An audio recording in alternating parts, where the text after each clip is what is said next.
When I stopped at the gas station, I saw my daughter sleeping in a transit van. Her little boy was curled up behind her.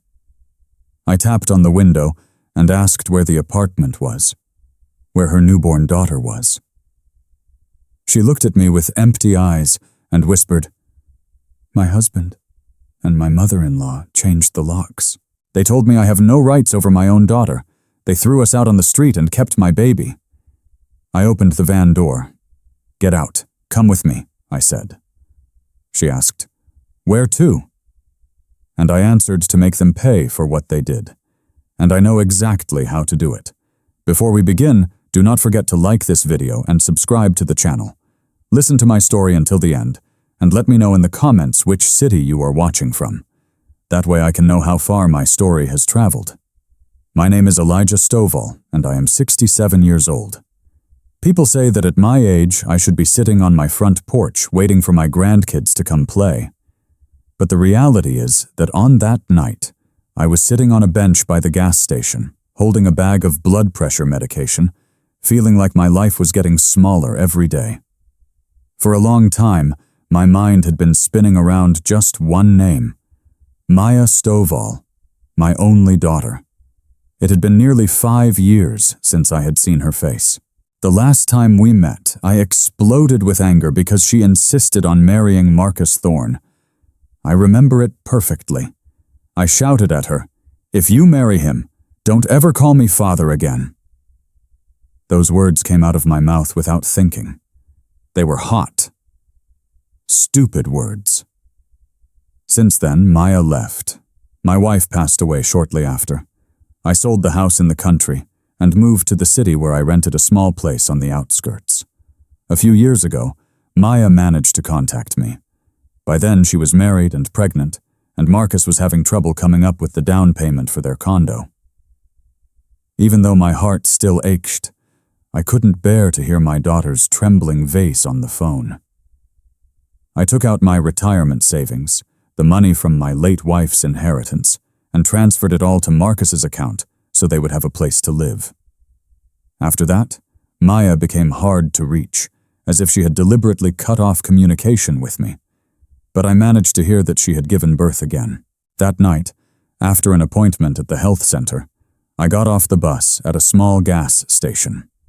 The walk to my rented house was still long. I usually rested for a while at the nearby stand, bought a bottle of water, and waited until the pain in my legs subsided. The gas station was empty, lit by flickering yellowish lights. In a corner of the parking lot, several transit vans were parked haphazardly.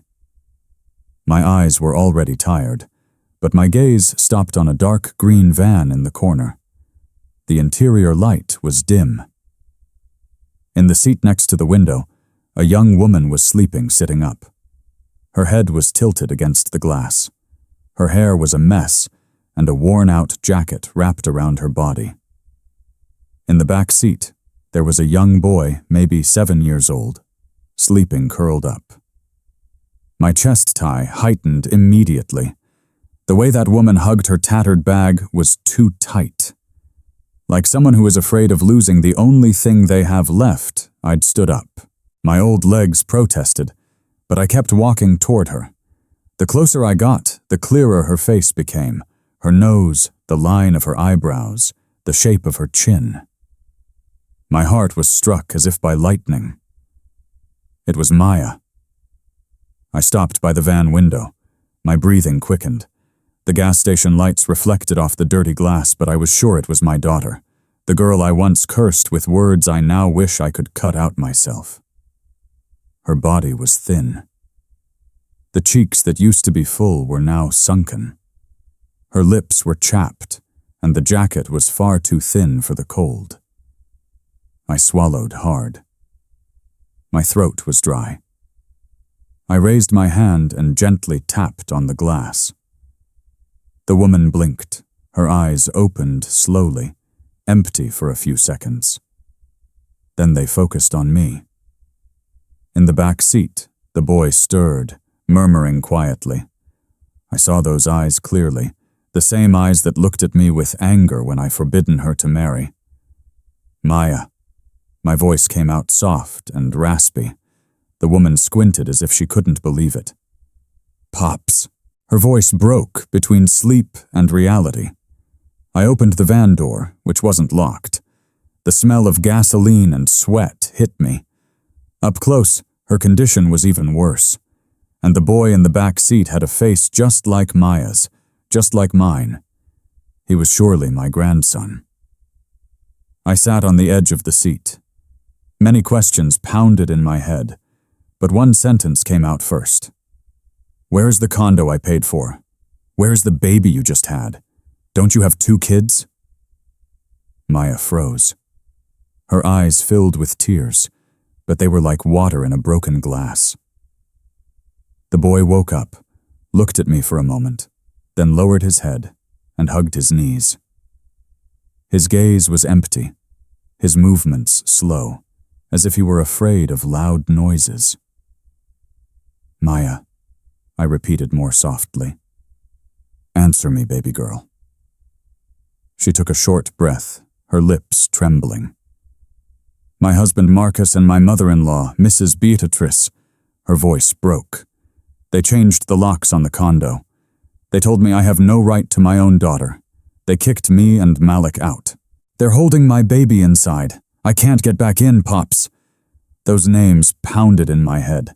Marcus Thorne. Beatrice Thorne.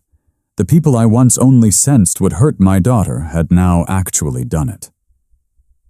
How long have you been here? I asked in a low voice. Several weeks, she said, looking down. And we sleep here. The man is very kind. Mr. Clarence lets us spend the night here. And during the day, I help clean up. But it's not enough to pay rent. I don't know where to go. I wanted to ask, why she didn't look for me, but the words got stuck.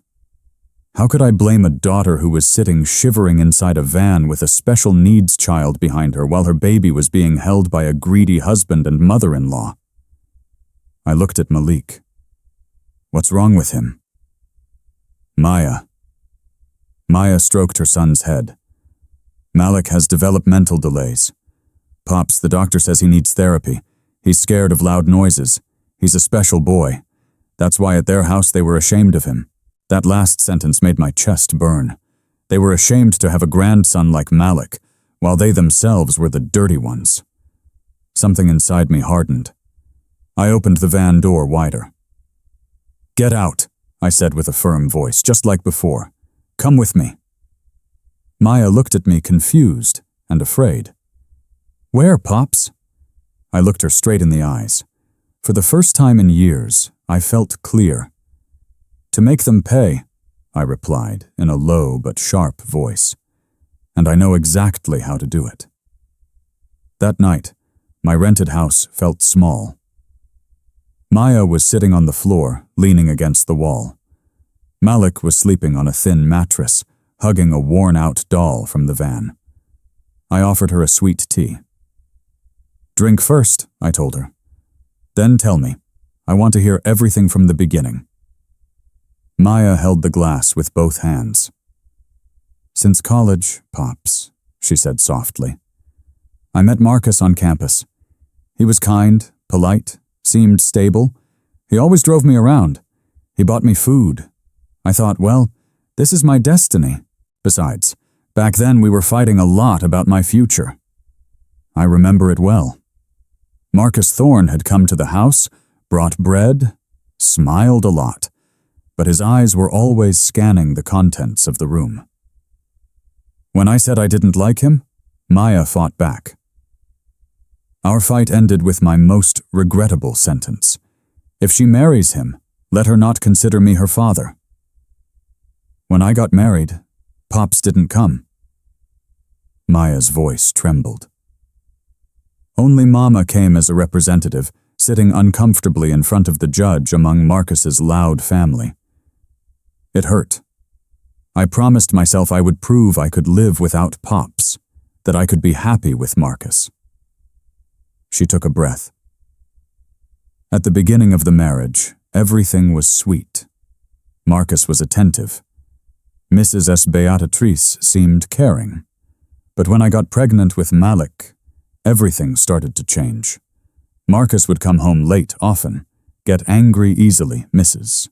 Beatrix started commenting, "Don't go to your father's house so often, or you'll get used to asking for things, even though I never asked for anything." When Malik was born, and the doctor said he had developmental delays, everything got worse, she continued. Mrs. Beatrice blamed me whenever Malik had tantrums. They made me lock myself in the room so the neighbors wouldn't hear. They were ashamed to have a grandson different from everyone else. In front of Malik, they would say, "A child like this ruins your life." I looked at Malik, who was sleeping restlessly. His small body trembled gently. I felt like dragging Marcus and Beatrice out that very night. Then Marcus had trouble paying the down payment for the condo. Maya said he was stressed, angry, all the time. I could only think of one person. Pops. That's why I called you in secret, even though you were still angry. You still sent the money. That money was what allowed us to get into the condo. I nodded. My retirement savings and the rest of Maya's mother's inheritance disappeared that same day.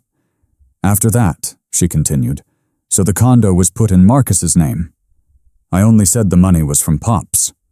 They replied, "The one who works is Marcus."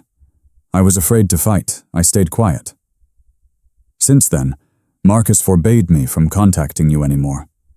He blocked your number, deleted your messages. Little by little, I felt like I really didn't deserve to be your daughter. A few months ago, before they threw me out, they took my phone. They said I played with it too much when I was just looking at pictures of you. All the documents are also held by Mrs. Beatrice. My ID, birth certificates, marriage certificate, Malik's records, health insurance cards. She said it was to handle the insurance. So I have nothing. I held back my anger and the day they kicked you out. Maya sighed. Aaliyah was only a few weeks old. Pops, I was exhausted, crying a lot. One night, I put Aaliyah in her crib for a moment and said, "Baby girl, Mama is tired." Marcus saw it. The next day, he said I was crazy, that I wasn't fit to be a mother, and he talked to Mrs. Beatrice about how to get rid of me. A few days later, they sent me to buy diapers and food with Malik. Aaliyah stayed at home. When I returned, they had already changed the locks. From inside, they told me to leave. The baby was staying with them. If I made a scene, they threatened to call the police, saying I wanted to kidnap the child. The neighbors just watched from afar, she batted in a low voice. The security guard came and said, "Don't cause trouble. It's a family matter." I sat in front of the door, crying. Malik was hungry. By nightfall, they kicked us out of the hallway too. I only had a few bills in my wallet, my clothes, the documents, the phone. Everything stayed inside. "Why didn't you look for me?" I asked softly. The question I had saved finally came out. Maya looked down. "I didn't know your current address, Pops. The last I knew, you were still in the small town. When you said you were moving to the city, I was busy with my own life. I never asked where you lived. I don't know your number by heart. It was always just tapping your name on the phone. I don't have a phone anymore." In my head, there was only Marcus's voice. "Your father is only going to blame you." I was afraid. I was ashamed. So I just walked with Malik. We slept in chapels, on gas station benches, sometimes in store doorways, until one night Mr. Clarence saw us and felt sorry for us. He said we could sleep in his van at night as long as I helped clean in the mornings. She wiped her eyes with the back of her hand. "Several times I thought about looking for you in the country, but I didn't have money for the bus. Besides, I was afraid that if I got there, you would tell me I deserved it all." The pain spread through my chest. I reached out and took her hand firmly. "Listen, Maya," I said in a low but steady voice. "Your father made a huge mistake when I ran you off. But what Marcus and Mrs. Beatrice did to you is much more cruel. You are not crazy. You are Malik and Aaliyah's mother, and you are still my daughter." Maya looked at me, her eyes red. "But I caused you trouble. You're old now." "Old?" I interrupted her. If I have to suffer for you and for my grandkids, that is not a burden. It is my duty. They think they can throw you away just like that. They think you have no one." I took a deep breath. The names Marcus and Beatrice spun in my head like thorns. "Starting tonight, you are no longer alone," I continued. "The condo, your baby, the life they snatched from you. We are going to get it all back, one by one. Let them also know what it feels like to lose." In Maya's eyes, behind the exhaustion accumulated over years, I saw something starting to appear slowly. It was no longer despair, but a small hope that stubbornly wanted to live. The next morning, the sun had barely come up, but my head was already full of plans. Maya was sleeping next to Malik. Her face looked more peaceful than the night before, but the circles under her eyes were dark. I got up slowly and covered them with a blanket. In the small kitchen, I put water on to boil and made tea while I thought about one thing: the down payment for the condo. That money was no small amount. It was the savings of half a lifetime for me and my late wife. When I transferred it to Marcus's account, I kept all the proof. If I could prove that, then that condo didn't belong only to Marcus. I pulled up a chair, climbed up slowly, and reached for a brown cardboard box on top of the old wardrobe, a box I had almost never opened since my wife died. Inside was a blue plastic folder, a bit damp with the smell of old paper. I brought it to the table, sat down, and opened it one by one. A worn savings book, Maya's old birth certificate, letters from my late wife from when she still worked in administrative projects. And among all that, I found what I was looking for. Photocopies of bank transfer receipts, several sheets with my handwriting in the margin. For the down payment of Maya's condo, it said in slanted, neat writing. There was a date, an amount, and an account number in Marcus Thorne's name. Under the last receipt was a yellowed sheet of paper, a handwritten letter from my wife. "Elijah, if one day this money is used for anything other than for Maya and her children, do not stay silent. You have a right to fight for it." I stayed silent for a long time. It was as if she were speaking directly to me from beyond.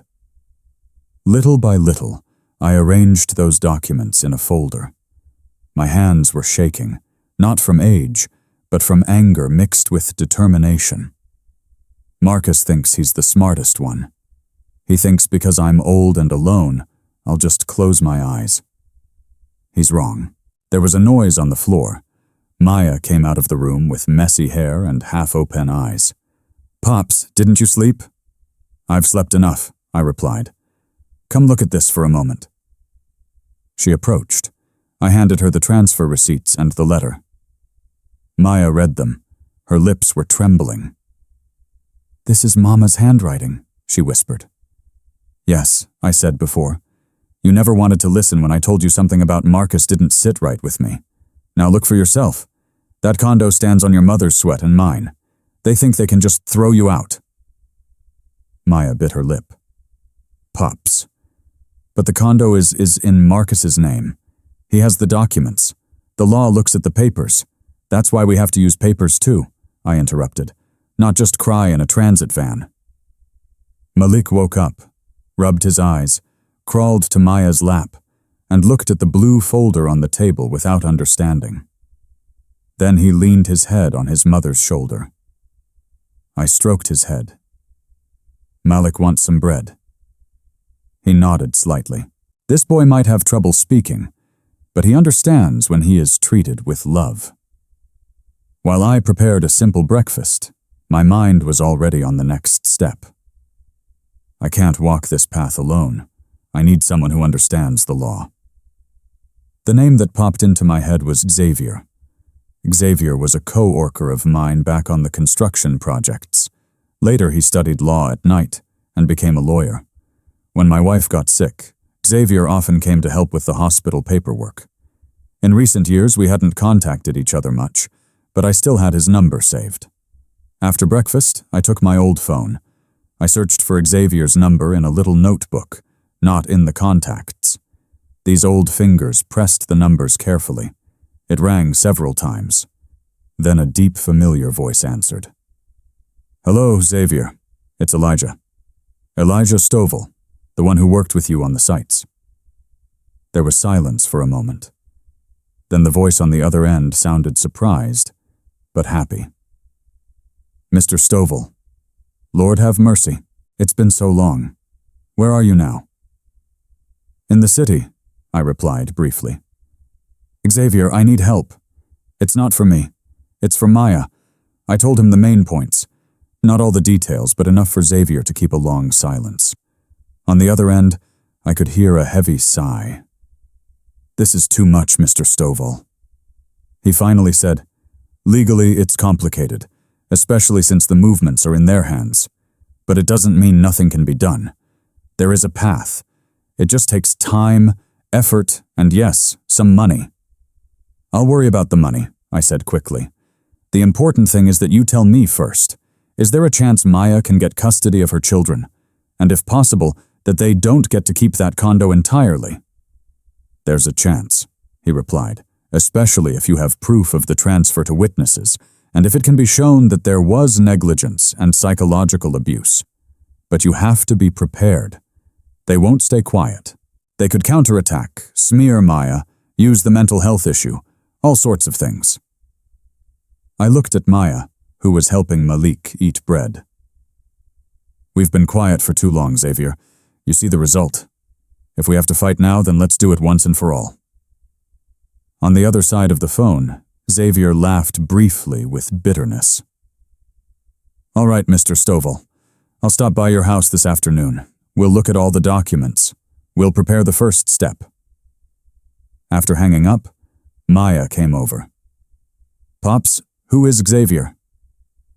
I replied, "A lawyer, a friend of mine from the construction days. He's going to help us." Maya looked increasingly nervous. "If Marcus finds out we brought a lawyer, he could get very angry, Pops. He could report me back, say I'm crazy, say I'm not fit to be a mother.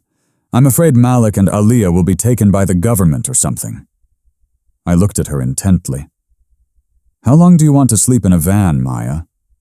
Do you want Malik to grow up hearing that he is a burden and a shame? If we stay quiet, Marcus and Mrs. Beatrick are going to get bolder. They've been doing whatever they want for far too long." Mia stayed silent. Tears welled up in her eyes. I sat in front of them, taking Ma's hand and stroking Malik's head at the same time. "Listen well. This is not just about the condo. It's about dignity for your children. They've already taken your home, your baby, your husband, your sanity. If we leave it like this, they'll want to take Malik too. At this point, there are only two options. We lose everything, or we fight until they are the ones on their knees." Maya looked at me for a long time. In her eyes, I saw guilt, fear, but also something else. Anger. An anger that she had kept inside all this time, directed at herself. Now, little by little, that anger was starting to shift toward those who deserved to receive it. "I don't want Malik to be under their control." Her voice was low but firm. "I don't want Aliyah to grow up in that same house." Then I said, "You stand by Pops. No matter what happens, we face it together."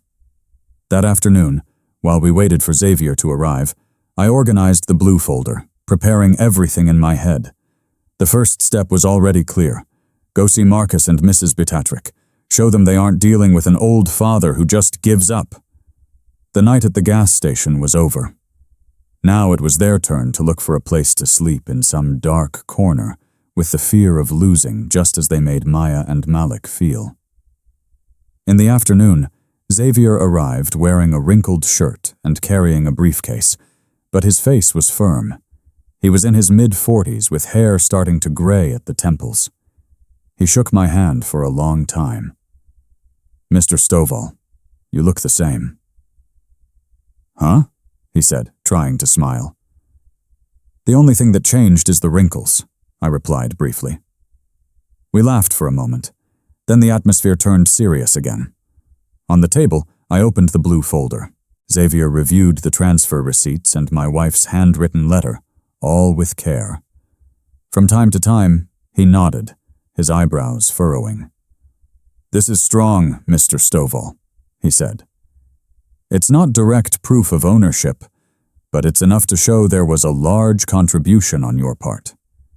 Adding the fact that they kicked Maya out and are withholding the child, this can be the basis for a civil and custody lawsuit." Maya was sitting stiffly on the edge of her chair. Her hands gripped the edge of her skirt. "But they have all the documents, sir," she said in a low voice. "If they say I'm crazy." Xavier looked at her. "Mrs. Stovall, has a psychiatrist ever examined you?" "They only told me I had postpartum depression," Maya replied. "They gave me tranquilizers. I'm not crazy." "Exactly that," Xavier said. "Postpartum depression is on. It's no reason to take a baby away, but they can flip everything. That's why we need to have our own story, not just defend ourselves." I intervened. "Xavier, now what's the first step?" "Tomorrow we go to their condo," Xavier replied, without hesitation. "I want to see directly how they talk, what their attitude is. We take this folder. We present ourselves well first. If they get difficult, then we play hard through the law." Maya looked pale to the condo. "I'm not ready yet to see Aliyah and not be able to do anything, sir." I took her hand. "That's exactly why we're going. You're not alone anymore." The next day, we were standing in front of the condo building I had only seen in pictures before. A high-rise building with an air-conditioned lobby, shiny floors, and guards in elegant uniforms. My old legs protested as I climbed the few stairs, but I forced them. Maya held Malik by the hand. He was restless, covering his ears because of the noise. Xavier checked in at the front desk. "We want to go to the unit in Marcus Thorne's name," he said. "I am Xavier Vance, the attorney. This is the father of his wife and his wife herself." The receptionist called up. Her expression changed several times. Then she nodded awkwardly. "Please wait. Mr. Thorne will be down." I snorted softly. "He's making us wait here," I whispered to Maya. A few minutes later, Marcus appeared from the elevator, long-sleeved shirt, dress pants, gelled hair, smelling of cologne. On the outside, he still looked like the ideal son-in-law. His eyes went straight to Maya and Malik. For a moment, he froze. Then his face hardened. "Why are you bringing old people here?"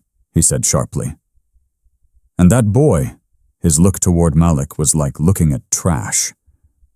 "Why don't you find somewhere else to cause trouble?" I took a step forward. "Let's speak with respect, Marcus," I said without emotion. "This is your son, not a stray cat." He looked me up and down. "Mr. Stovall, right?" "It's been a long time. Sorry, but this is my home. You can't just come here and make a scene." Xavier stepped forward and pulled out a business card. "Good morning, Mr. Thorne. I am Xavier Vance, attorney. We have come in good faith to talk about Maya and her children, including housing rights and custody." Marcus looked at the card for a moment, then smirked. "Lawyer? Man, that's intense. I can call the lawyer too if I have to. But for what? My wife was the one who left and abandoned her daughter. Now she comes to do drama in the lobby." Maya was shaking. "They kicked me out. They kicked me out." Her voice was barely audible. "What?" Marcus approached. "Who kicked you out? You couldn't handle it on your own. You left, taking Malik. You left the baby. Don't flip the story in front of your father. I felt the blood rushing to my head. Don't lie, Marcus," I said loudly. Several people in the lobby began to turn around. Maya was kicked out. "You changed the locks. You're withholding the baby. You kept all the documents. Marcus raised his voice. Listen to yourself. No, Mr. Stovall. She's hallucinating. The depression is getting worse. We've already consulted the doctor for the baby's safety. We had to separate them temporarily. You want the baby in the care of someone who talks to herself and cries for no reason? His words were like knives. Maya was holding her head. Malik clung to her legs, starting to whine from the shouting. Xavier held my arm before I could get too close. Mr. Thorne, he said more calmly, if you are sure of your version, there is no problem if we take this matter to court, right? We have proof of the transfer of the condo down payment from Mr. Stovall to your account. We also have witnesses who can speak about the treatment of you and your mother toward Maya. Marcus's face tensed for a second, then quickly returned to normal. Go ahead. The condo down payment was a gift. There is no written contract. If you want to discuss it in court, I'm happy for the whole world to know my wife isn't well. I have doctor's notes.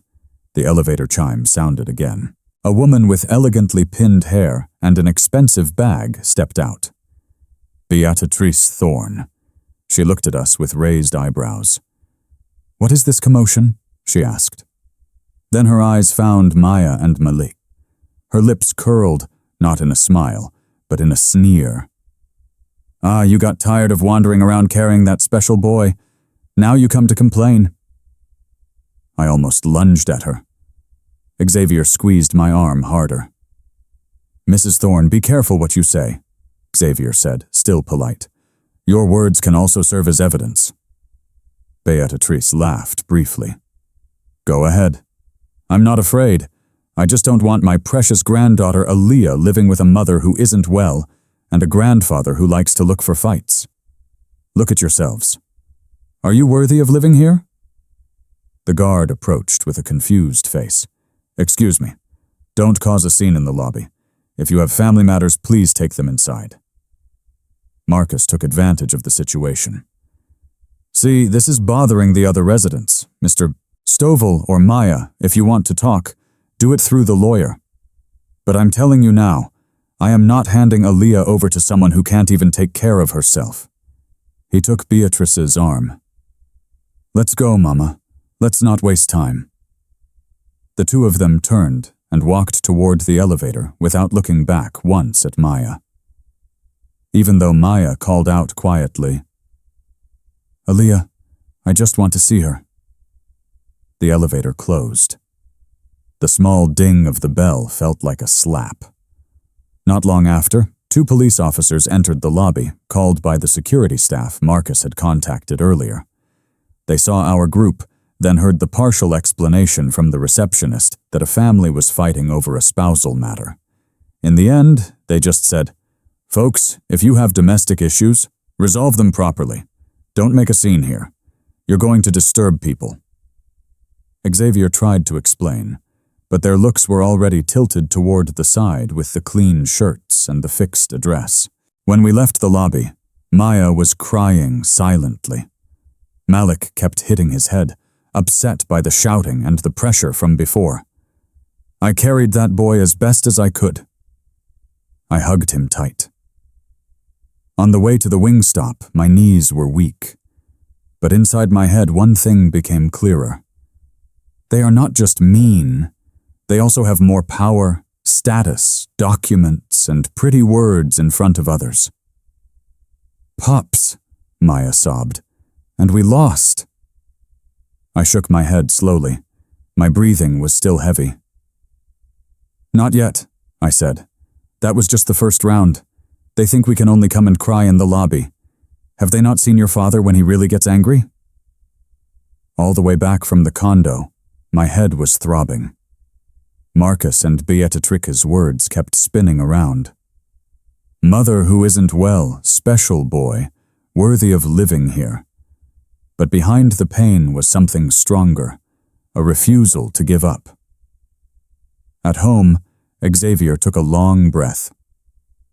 Mr. Stovall, I'm sorry. I already figured they would play it like that, he said.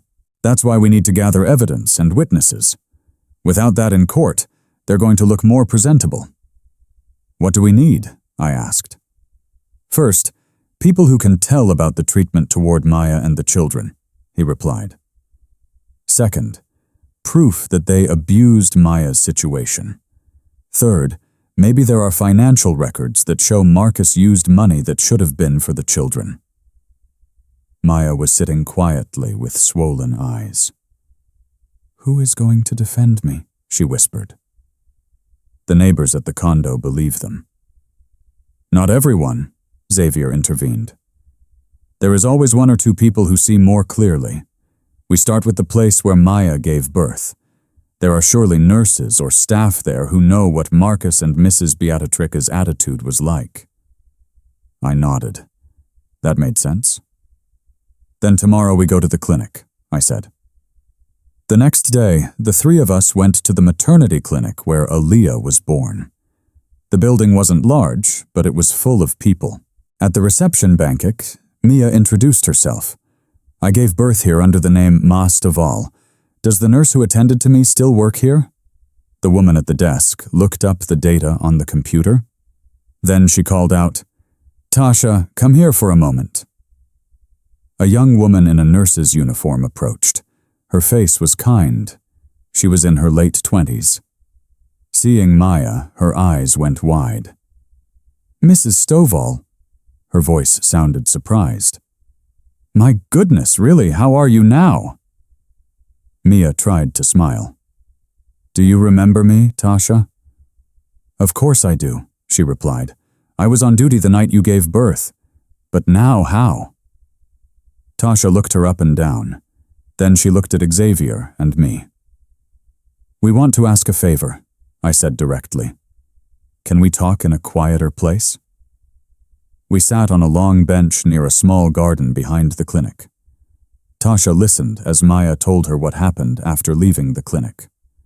When she got to being kicked out of the condo, Tasha's face changed to one of anger. "So it's true they kicked you out, ma'am," she said. "I never had a good feeling about your husband from the start, remember? That night he got angry at the billing office just because of the difference in room costs. He said, 'Why not the regular room?' Anyway, my wife is just a housewife, and that was while you were suffering in pain." I was shocked. I nodded slightly. "Do you remember anything else?" When we suggested taking Malik to a child development specialist, Tasha continued. Mrs. Beatrice complained. She said, "If the neighbors find out my grandson has a problem, what a shame." She said it out loud in the hallway. My co-workers and I looked at each other. Xavier spoke in a low voice. "Miss Tasha, would you be willing to testify as a witness, or at least make a written statement about what you saw and heard?" Tasha looked hesitant for a moment. "I'm afraid, sir, that the clinic might have problems later." "We'll take care of it," Xavier said. "It's not necessary to mention the clinic's name at first. This is about children taken from their mother. If no one dares to speak, people like them will keep winning." Tasha looked at Maya, who had her head down. "Ma'am, that night you gave birth, you were crying a lot. Not just from the pain, but because you felt alone. I couldn't stand to see you like that. If I stay silent now, I feel like I'm also a bad person," she said in a low voice. "All right, sir. I'm going to help. I'll make the statement. If necessary, I'll go to court." I almost cried hearing that. "Thank you, daughter," I said. "You don't know how big this is for us." In the afternoon, we sat again at my kitchen table. Xavier was putting together the plan. "Besides Tasha, we need a witness from where Mr. Stovall lives," he said. "Someone who can say that Malik is well cared for, that he is not abandoned. Mr. Holloway, the block leader here, he sees me taking care of Malik often." "Good," Xavier replied. "We'll talk to him later. And about the money, I have a contact at Marcus's former company. He says the company had provided special support for therapy for children with special needs. I want to verify if that money was actually used for Malik or where it went." Maya looked up. The company gave support. They never told me anything. Xavier and I looked at each other. If it's true that money wasn't used as it should have been, Xavier said in a low voice, that could be a very strong point. It means Marcus not only abandoned him, but also took advantage of Malik's situation for his personal gain.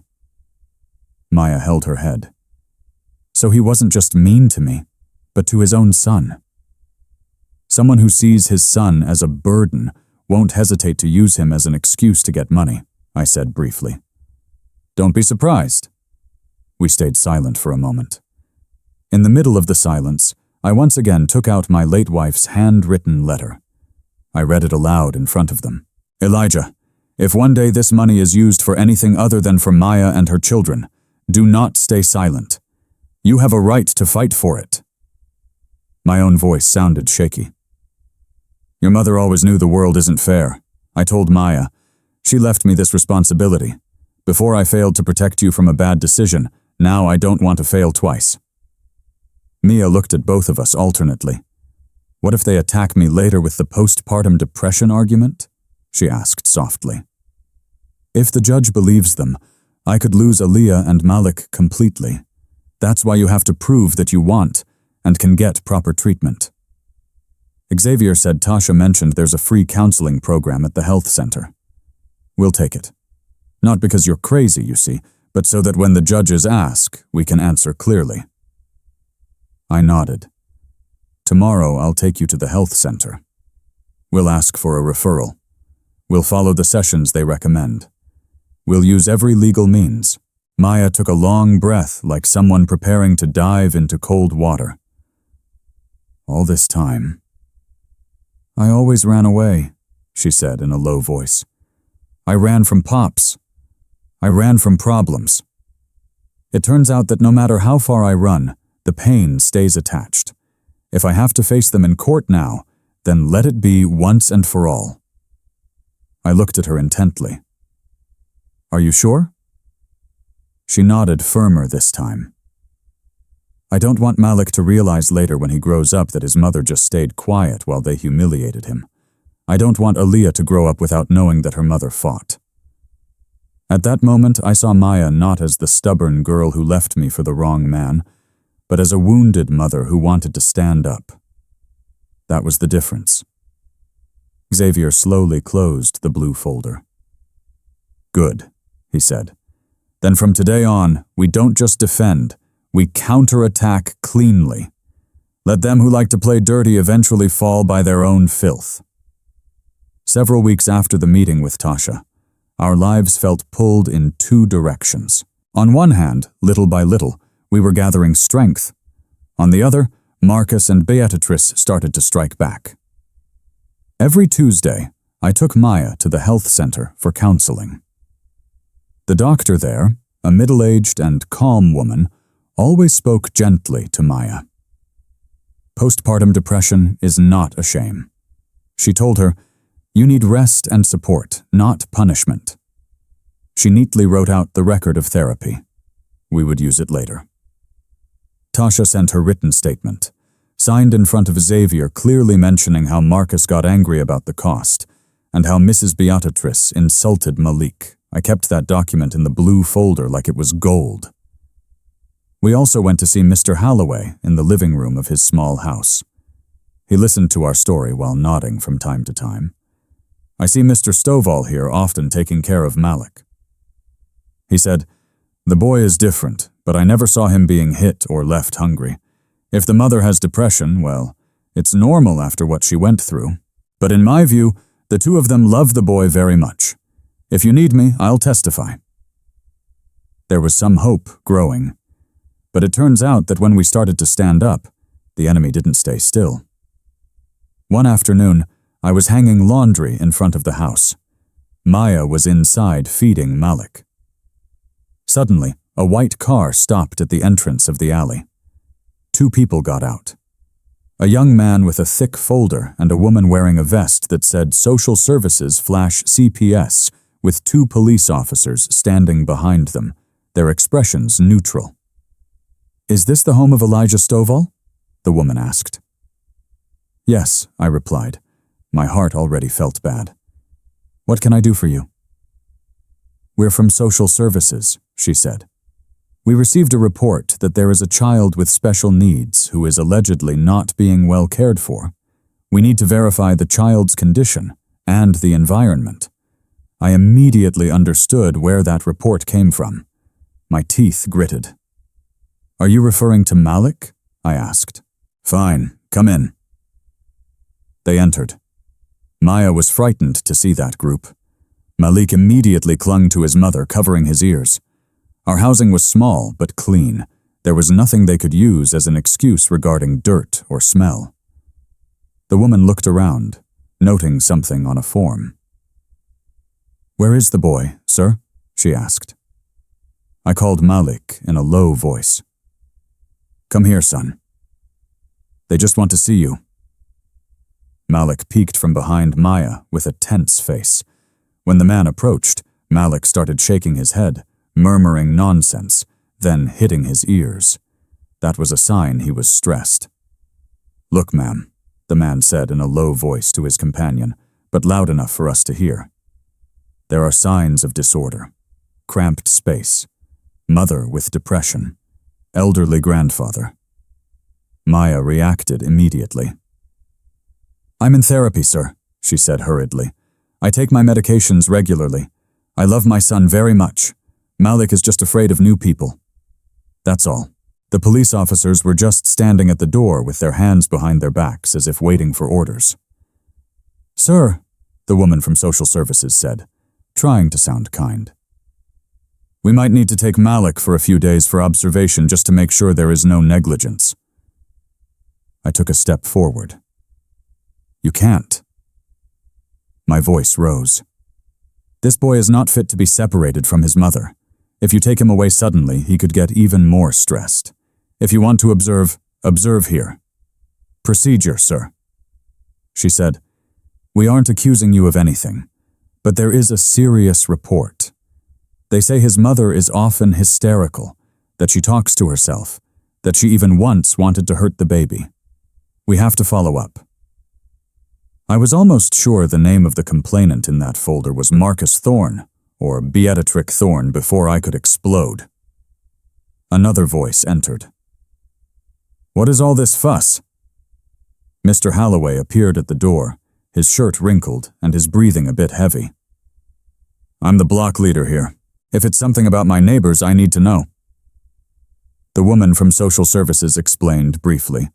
Mr. Holloway listened and then laughed briefly. "Negligence," he said. "I see Mr. Stovall taking care of his grandson almost every day. If the boy were hungry or mistreated, I would have reported it myself a long time ago. If the mother has depression, well, it's normal after what she went through, but I can guarantee the boy is cared for here." He approached Malik, gently stroking his head.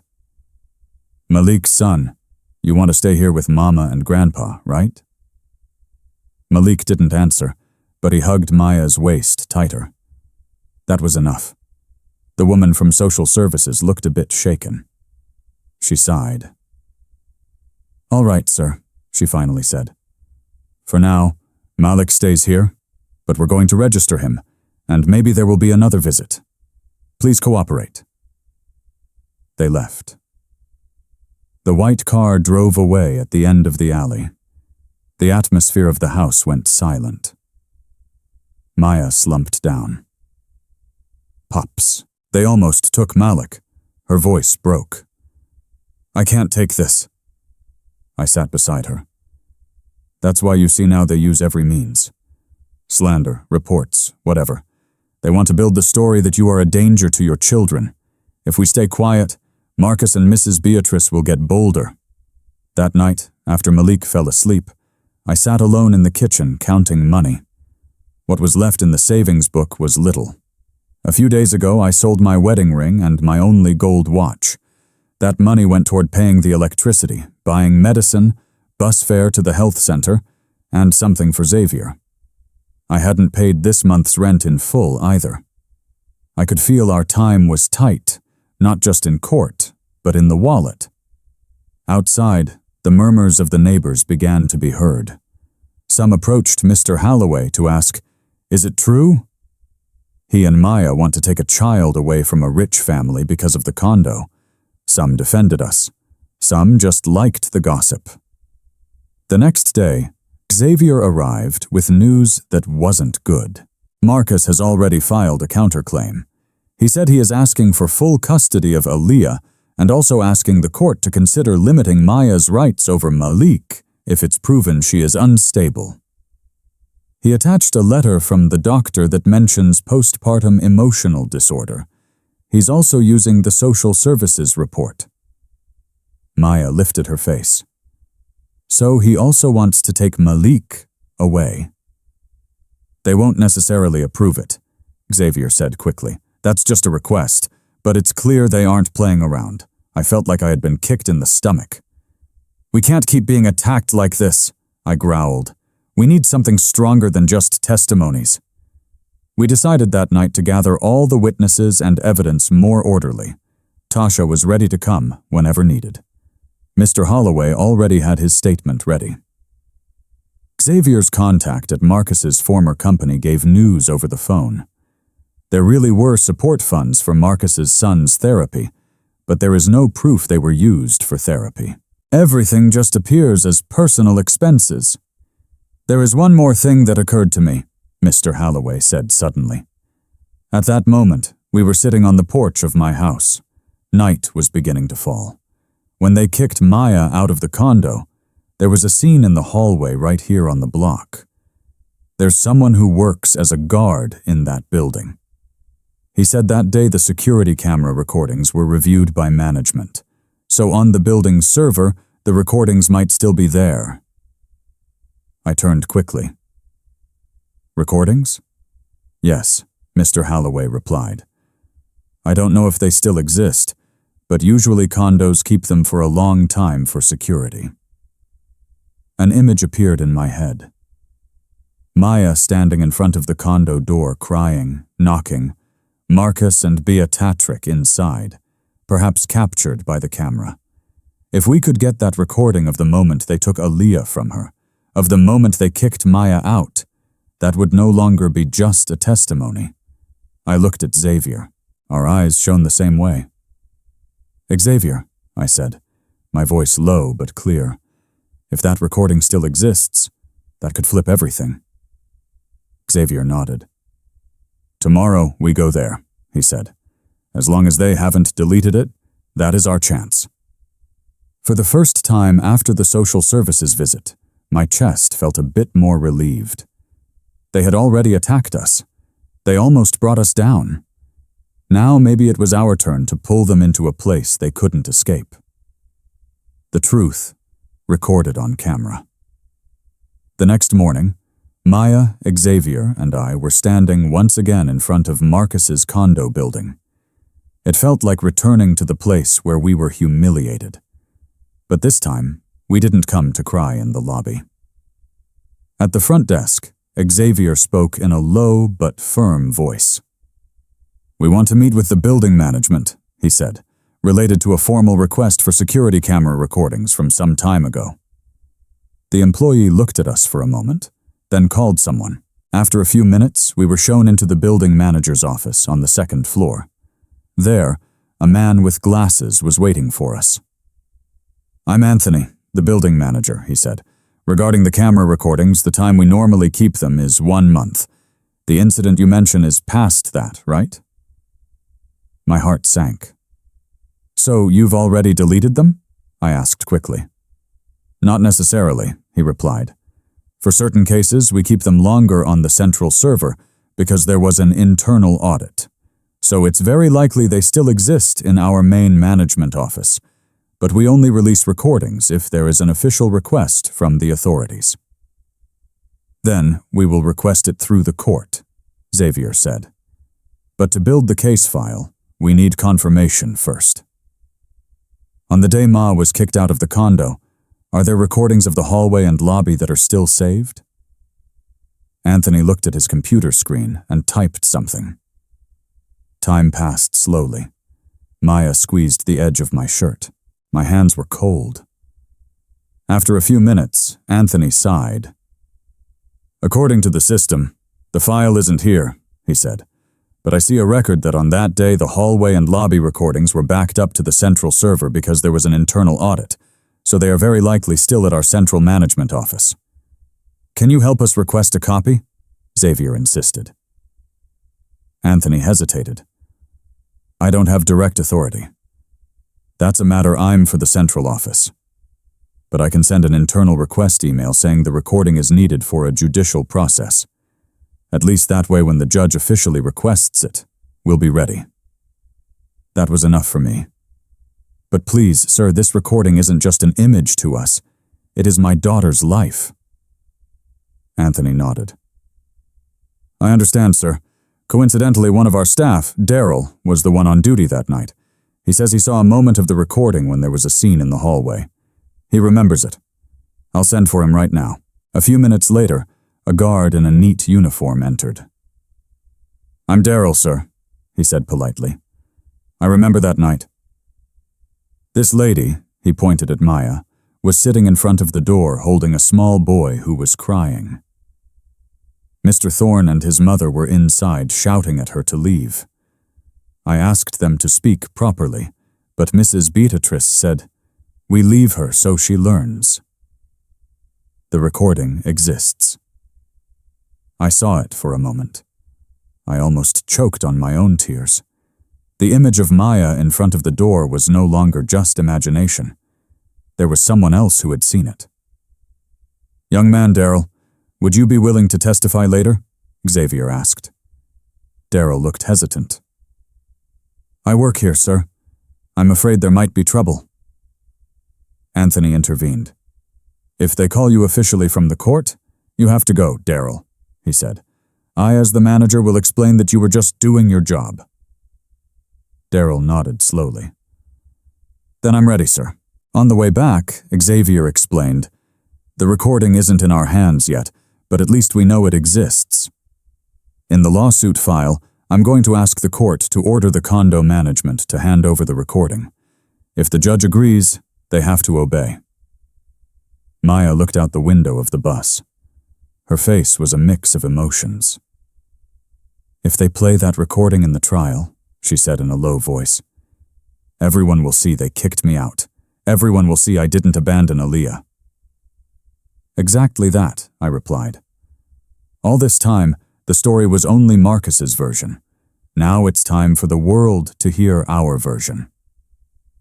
That night, after Malik fell asleep, Xavier and I sat at the table, the blue folder in the middle. Mr. Stovall, I have to speak to you honestly about the costs, Xavier said carefully. All this time I've helped as much as I can, but to file a large civil lawsuit and a custody request, there are administrative costs, copies, transportation, and so on. I'm not going to charge you much, but the court has its own fees. I expected that. About how much? Xavier mentioned a figure. It wasn't exaggeratedly large for someone with money, but for me, living in a small rented house with scarce savings, it was like a high cliff. Maya lowered her head. Pops, if it's too much, maybe we should back off, she said in a low voice. I don't want you to sell anything else for me. Let's live like this. The important thing is that Malik and I are together. I looked at her intently. Living like this is waiting for the day. A letter arrives from the court saying, you no longer have any rights over at Leah, waiting for Marcus to win from the shadows. Maya stayed silent. Her tears fell. I took a long breath. Xavier, this rented house, what is its status? I asked. You pay the rent annually to the landlord, right? Xavier asked back. I nodded. Yes, there are still several months left. If you are willing to move to a smaller, cheaper place, we could negotiate with the landlord to ask for a refund of part of the unused rent, he said, adding and selling some things that aren't necessary. Maybe it will be enough for the initial costs. Later, if we win the lawsuit, we can settle the finances with the compensation from the condo. Maya protested immediately. Pops, no, you're old. Are you going to live in an even tighter place because of me? I smiled with bitterness. My life has never really been comfortable, Maya. When I was young, I slept in construction camps while working on the sites. Now, if they tell me to move to a more cramped house, it's nothing new." But I raised my hand, stopping her. "Listen, there are moments when parents must know when to stop sacrificing. That is true. But there are also moments when if the father isn't willing to sacrifice a bit of the comfort he has left, his daughter and his grandkids will be trampled. I choose the second. That night, I went to the house of the landlord, Mr. Henderson, accompanied by Mr. Holloway. We talked for a long time. I explained the situation without drama, just facts. Mr. Henderson stroked his beard, looking undecided. "Oh, Mr. Stovall," he said. "I've already used the rent money too, but I understand your situation. I'll tell you what, I'll give you back half of the remaining months. Then I can rent this room out again." That was more than enough for me. I thanked him many times, almost bowing as I shook his hand. A few days later, some people came to see our house. Some things I gave to the neighbors, some I sold cheap. The old wardrobe where I kept the blue folder, I sold that too. I moved the folder to a cloth bag I always carry. On the day we moved to a smaller house in the next alley, Malik was confused. "House," he said in a low voice, one of the few words he could pronounce. "Of course, still home," I replied, stroking his head. "The house is smaller, but our heart is the same." With the money from the rent refund and from selling things, Xavier was finally able to file the large lawsuit. In that file were all the transfer proofs, my late wife's letter, Tasha's statement, Mr. Holloway's statement, the therapy record from the health center, and the formal request for the court to order the delivery of the camera recordings and to subpoena witnesses from the condo. "Once this file goes in," Xavier said, standing in front of the family court holding the thick folder, "the path can no longer be reversed. We are officially challenging Marcus and Mrs. Beatrice in a place where they can't manipulate with pretty words." I looked at the court building. It wasn't luxurious, but it was enough to make the stomach churn. In my hand, Malik held the edge of my shirt. Maya carried Aaliyah in her imagination. Although there was still nothing in her arms, Xavier asked, "Are you ready?" Mia took a long breath. "If I back out now, everything Pop sacrificed would be in vain," she said in a low voice. "I don't want to run away anymore. This time, if they want to destroy me, let them see it directly. If I win, I'll also see it directly." I nodded. "Good," I said. "From today on, they aren't the only ones with a story in front of the judge.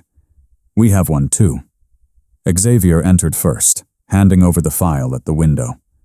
When the red stamp hit the paper, that small sound in my ears felt like a gong opening a new chapter, a chapter where we were no longer the people kicked out into the condo hallway, but the party demanding justice in the courtroom. On the day of the first hearing, my knees felt not just weak, but hollow. The courtroom wasn't large. A ceiling fan chirped softly. In front, the judge sat in a simple robe. Beside him, the clerk. To the left and right, wooden benches full of curious faces. I sat behind Maya. Beside her was Xavier. On the other side was Marcus Thorne in his elegant suit, hair gelled. Beside him, Beatrix Thorne in an expensive outfit. On the edge of their table, a heavy-set lawyer with thick glasses was busy flipping through papers. The judge opened the hearing with a neutral voice. "Case of minor custody in the name of Maya Stovall against Marcus Thorne, as well as a civil lawsuit related to real estate consisting of a condo unit," he said plaintiff's side. "Ready, Your Honor." Xavier stood up. Defendant's side.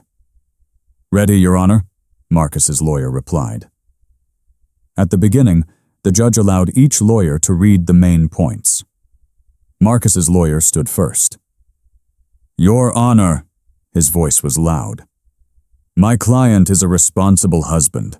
His wife, Mrs. Stovall, experiences postpartum emotional disorder, often hysterical, even leaving the baby alone several times.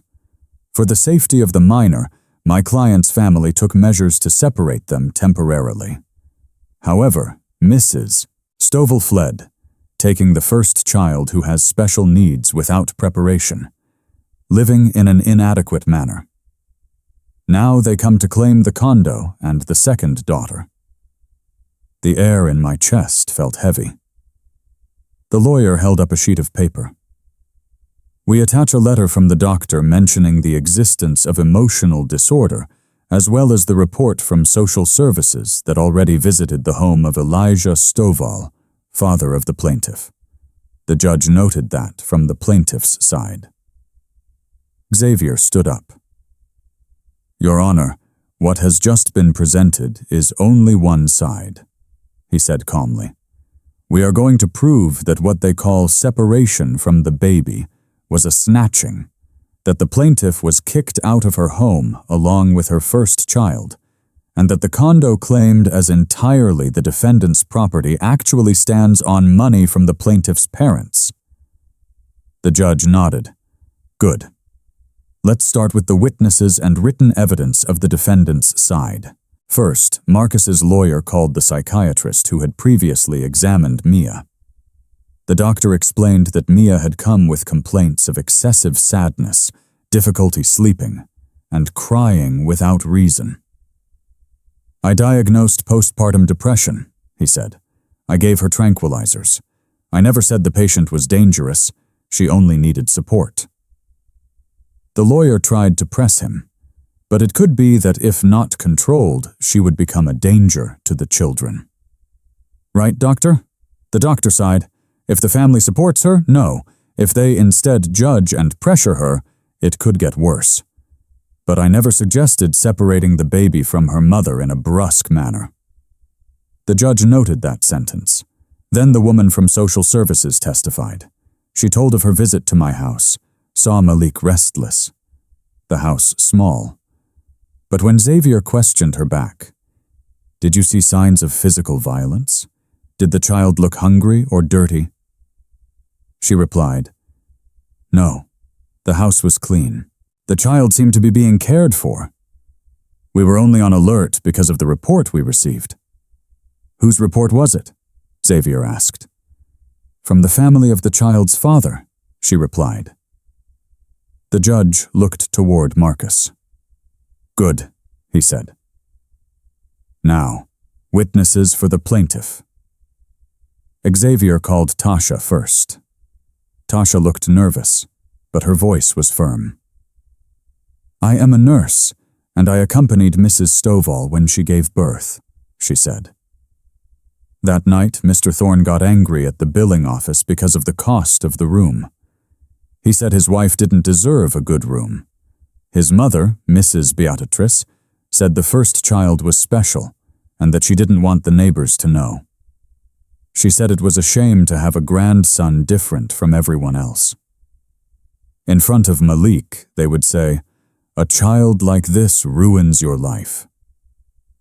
Marcus's lawyer objected, saying that was only conversation, but the judge looked intently. This still shows an attitude, he said. Continue. They called Mr. Holloway. Then he told how almost every day he saw Maya and me taking care of Malik. The boy does have developmental delays, but I never saw him being hit or left hungry. He said, if the mother has depression, it's normal after what she went through.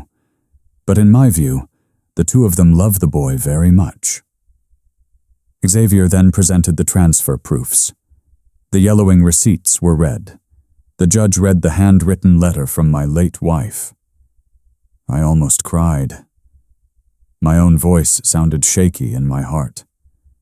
Your mother always knew the world isn't fair. She left me this responsibility. Marcus's lawyer tried to cut him off. That is only a voluntary gift, Your Honor. There is no legal contract if they want to discuss it in court. In fact, I'm glad the whole world knows my client's wife is not stable. The judge raised his hand. I've seen enough, he said. His eyes went straight to Marcus. It seems instead that the defendant was the one who took the baby without the mother's permission, then forbade the mother from entering. That contradicts the initial story. Beatrix Thorne finally couldn't take it anymore. "We only wanted the best for our granddaughter, Aaliyah," she shouted. "That woman is weak. She cries too much. How can she care for a baby? If we hand her over, our lives are ruined. We are ashamed if the neighbors know our son has a special grandson and a daughter-in-law with depression." That sentence came out just like that, loud. In the courtroom, which was in silence, everyone turned. Marcus pulled his mother's arm too late. The judge struck the gavel once. "Enough, ma'am. Your words are all recorded." In the back bench, I felt something that had hardened inside me all this time starting to break in the right direction.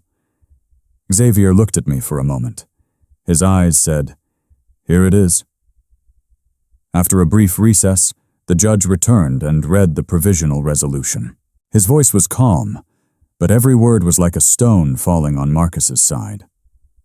"The court considers that the plaintiff, Mrs. Stovall, indeed experienced postpartum depression.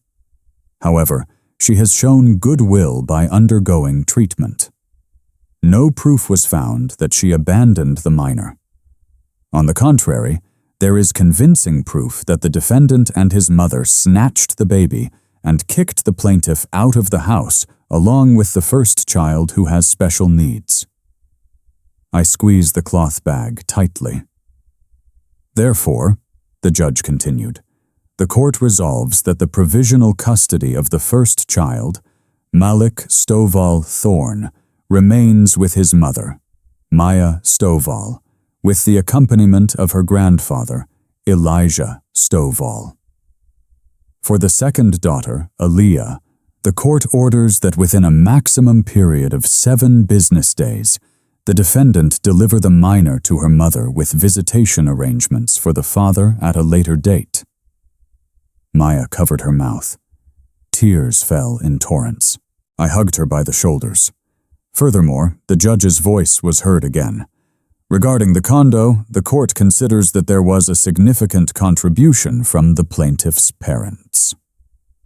The ownership status will be divided according to the corresponding proportion, and the defendant is obligated to provide financial compensation to the plaintiff and her father. The details will be established in the written resolution." On the other side, Marcus was slumped over, his face empty. His lawyer was murmuring in panic. Beatrix Thorne stared straight ahead, as if she didn't believe the world was no longer on her side. The judge closed the hearing for that day. "The case is not yet completely over," he said, "but the direction is already clear. The rights of minors must be the priority. Adults who treat children as a burden will receive the consequences." When we left the room, the hallway felt different. It was no longer the hallway of the condo where they kicked Maya out, but the place where we had just snatched a bit of justice. Maya squeezed my hand tight. "Pops," her voice trembled. "In 7 days, Aaliyah comes back to me." I nodded, my throat tight. "Yes, daughter," I said, "and this is just the beginning. After this, they are going to learn what it feels like to be afraid of losing." The 7 days felt very long. In the rented house, Xavier was sitting on a plastic chair holding the photocopy of the resolution. "Today, they have to deliver Aaliyah," he said. "If not, we can report them again." Amaya went back and forth. Malik was sitting on the mat, looking at the door. The sound of a motorcycle stopped in front of the alley. From the window, I saw Marcus get off a moped holding a small bundle. Beatrix Thorne got out of an old taxi behind him. I opened the door. We looked at one another. "Here she is," Marcus said, extending the baby. According to the resolution, Maya stepped forward. Her hands shook as she received Aaliyah. As soon as the baby passed to her arms, Aaliyah stirred for a moment. Then she stayed quiet, crying. "Forgive me, baby girl," Mama was late, she whispered. Malik approached, his hands hesitant. Beatrice crossed her arms. We have complied with the court order, she said sharply. It doesn't mean we agree. We only need you to obey the law, ma'am, Xavier replied. From now on, if you want to see the child, it's through the legal route. No more taking her in secret. Marcus looked inside the house. Are you sure you want to raise these children in a place like this? He said to Maya. Can you live well with me? I intervened. Well, for you, not for the children. Well, where no one says they are a shame. It's small here, but no one throws them away. Marcus stayed silent. His face looked older. Beatrice did too. From now on, if you want to see the children, it's through the legal route, I said. No more taking them in secret. Marcus clenched his fist, then turned around. Beatrice looked for a moment at Aaliyah. If you can't, don't be proud, she said. This girl deserves the best. Maya lifted her head. That's why she can't stay in your house anymore, ma'am, she replied. I am poor, but I don't throw children away. Beatrice didn't answer. She followed Marcus. Their taxi disappeared at the end of the alley. Several months later, our lives slowly took shape. Every morning, I cooked rice, boiled water. Maya breastfed Aaliyah while watching Malik build blocks. Twice a week, I took Malik to therapy. He was still afraid of loud noises, but he was starting to dare to look at people. Sometimes he would point to his little sister and babble, "Baby, sister." The compensation money we used carefully, paying debts, buying a mattress, fixing the roof. The rest we kept in the children's names. We weren't rich, but we no longer slept in a van. Maya kept going to counseling this time because she wanted to take care of herself. One afternoon, we were sitting on the porch. The children were playing on the mat. Pops, Maya said, if you hadn't passed by the gas station that night, maybe I'd still be in the van. I looked at her. If I hadn't said stupid things before, maybe you wouldn't have gotten this far, I replied. But it's over. The important thing is that we don't repeat with Malik and Aaliyah what others did to you. Maya smiled slightly. Before I promised myself not to be a grumpy father like you, she said. Now I'm grateful you are grumpy. If you had stayed indifferent, maybe I'd be gone by now. We laughed. News of Marcus and Beatrice arrived little by little. After the resolution, Marcus sold the condo. The money went toward paying obligations and covering debts. He and Beatrice moved to a small rented house on the outskirts of the city. Marcus was demoted at work, then resigned. Some say he now does odd jobs. Beatrice rarely leaves the house. The extended family keeps their distance. One day, without meaning to, we passed through their area. Maya and I were in a moped taxi. Malik was in front, hugging the driver. Aaliyah was in arms. In an alley, I saw Marcus sitting in front of a small house, smoking with a lost look. Beside him, Beatrice was in a plastic chair looking at the muddy street. Our eyes met for a moment. There were no shouts, just a few seconds. I tapped the driver. Keep going, I said. In my heart, there was a small part that wanted to get off and say, now it's your turn. But I looked at Malik, leaning on my back, and Aaliyah asleep on Maya's chest. They are not spectators of revenge. Slowly, I whispered to Maya. Before they kicked you out of home, now they are afraid life will kick them out. That is their business. Ours is to take care of our own home. Maya nodded. I don't need to see them fall lower, Pops, she said. Seeing my children here is enough. The moped taxi drove away. The figures of Marcus and Beatrice became small. Then they disappeared around the curve. That night, after putting the children to bed, I sat on the edge of the mattress. The light was dim, the room small, the walls damp. I remembered the night at the gas station, the van parked in the corner, Maya and Malik sleeping curled up. At that moment, I felt very late as a father. Now I saw Maya asleep between Malik and Elia. Their breathing was soft, rhythmic. There was no lock they could change in secret. There was no door they could close in front of us. I stroked Maya's hair before at the gas station. "I almost lost you," I whispered. "Now that I can see you here with your children, that is enough." For the first time in so long, this chest was not full of rage. Our life was still difficult, but we were standing on our own feet. Those who once trampled now know what it feels like to fall. And my task as a father and grandfather, only one remains: never allow us to become people like them. This story taught me that karma always finds its way. Those who treat family as a burden, those who believe they can trample on the weakest without consequences, sooner or later face the consequences of their own actions.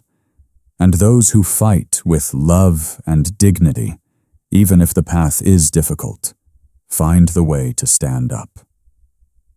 If this story made you reflect on the value of family, on the importance of defending those we love, or if it simply moved you, I invite you to leave me a comment telling me what you think. What would you have done in Elijah's place? Have you lived through something similar? I would love to read you. Don't forget to like this video, subscribe to the channel, and turn on the bell so you don't miss more stories like this. Thank you for staying with me until the end. Dear friends, thank you for spending this time with us and for walking through this story together. This is a completely fictional story created for entertainment and to reflect on traditional family values. It gently reminds us that family is always one of the most precious and important things in our lives. Along with love, let us also guide our children and our families to grow with gratitude, respect, and understanding. Thank you for being here, and we wish you peace and warmth until we meet again in the next story. My son had been traveling for work for 2 years at least. That's what my daughter-in-law told me. Sloan was always so attentive, almost too much. But one Saturday morning at the farmer's market, a delivery driver slipped a package into my hands and whispered, "Are you Nash's father?" When I nodded, he glanced around nervously. "I can't keep this anymore. Watch it alone." I drove home and opened it at my kitchen table. What I found inside made the room spin. Before I tell you what was inside that package, I need to know, where are you watching this from right now, and what time is it where you are? The Saturday morning farmer's market in Riverside, Oregon had been my weekly ritual for decades. At 63, I'd learned to find comfort in the familiar rhythm, selecting tomatoes from Martha's stand, trading weather talk with neighbors who'd known me since Rose and I bought the ranch 40 years ago. The October air carried that particular crispness that reminded me of easier times. My name is Henry Hayes, and for 3 years, 2 months, and 8 days, I'd been telling everyone that my son Nash was thriving overseas with his consulting career. Dubai, Singapore, Tokyo. His wife Sloan explained it with practiced ease whenever someone asked. The modern professional life, she'd say with a smile that never quite reached her eyes. I wanted to believe her. God knows I tried. I was examining late-season apples when I felt someone watching me. "Mr. Hayes." The voice belonged to a man in his 30s wearing a delivery company uniform, his face pale. His hands trembled as he extended a package wrapped in brown paper. "You're Nash Hayes' father." "I am." I set down my basket. "Do I know you?" "No, sir. My name's Dean Shaw." He glanced around the crowded market like a deer scenting wolves. I've been making deliveries for someone and I saw your son and His voice dropped to barely above a whisper. I can't keep this anymore. The truth matters, Mr. Hayes. Whatever they've told you, the truth matters. He pressed the package into my hands with sudden urgency, then backed away. I'm sorry. I tried to do what was right, but I have a family. I can't. He disappeared into the Saturday crowd before I could ask what he meant. I made it to my truck before my hands started shaking. The package sat on the passenger seat, innocuous brown paper concealing whatever had driven a stranger to seek me out with fear in his eyes. I drove the 10 miles home on autopilot, my mind racing. The ranch stood at the end of a long gravel drive surrounded by 30 acres Rose and I had built our life on. After she passed 2 years ago, the silence had become a weight I carried in every empty corner. Now I set the package on the kitchen table, the same oak surface where we'd shared countless family meals, and forced my fingers to steady. Inside, I found a USB drive, a folded letter, and a photograph that stopped my heart. The photograph showed Nash. Unmistakably, my son, despite the gaunt hollows in his cheeks and the haunted look in his eyes I'd never seen before. He stood in front of a concrete wall holding a newspaper. The date was visible, April 14th of this year, 6 months ago. But it wasn't just Nash's appearance that turned my blood cold. It was the setting, the institutional quality of the background, the way he seemed to be posing reluctantly as though compelled. This wasn't a business trip. This wasn't Dubai or Singapore. The letter in my hand began simply, Mr. Hayes, my name is Dean Shaw. I work for Quick Ship Deliveries. And for the past year, I've been making deliveries to a facility outside Portland on behalf of your daughter-in-law. I looked back at the photograph, then at the USB drive sitting on my kitchen table like a loaded gun. The photograph showed my son standing in front of a concrete wall, holding a newspaper dated 6 months ago. He wasn't in Dubai. He'd never left Oregon at all. For a long moment, I just stared at the photograph. Then my hands steadied, and I reached for the USB drive. Rose's old laptop sat on the corner of the kitchen table. She'd given it to me 3 years ago for my birthday, insisting I learn to use email so I could stay in touch with Nash overseas. The irony wasn't lost on me as I powered it on and inserted the drive. 6 video files appeared on screen, each labeled with dates spanning the past 14 months. I clicked the first one. My kitchen materialized the same room where I sat now, filmed from an angle near the ceiling. The timestamp showed last November, Tuesday afternoon. I watched Sloane enter through the back door, using her key move directly to the cabinet where I kept financial documents and photographed page after page with her phone. 4 minutes later, she was gone. I'd been at book club that day. The second video showed Rose's study.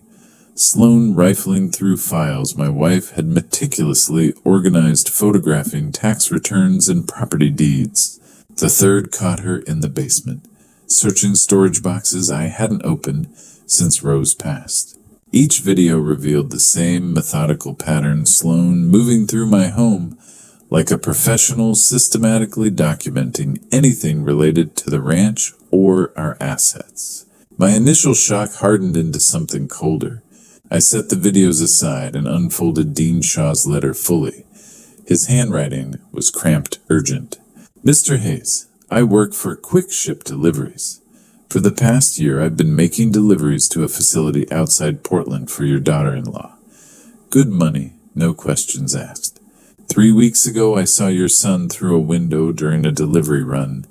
He looked at me with this recognition not of me, but of the outside world itself, like a prisoner glimpsing daylight.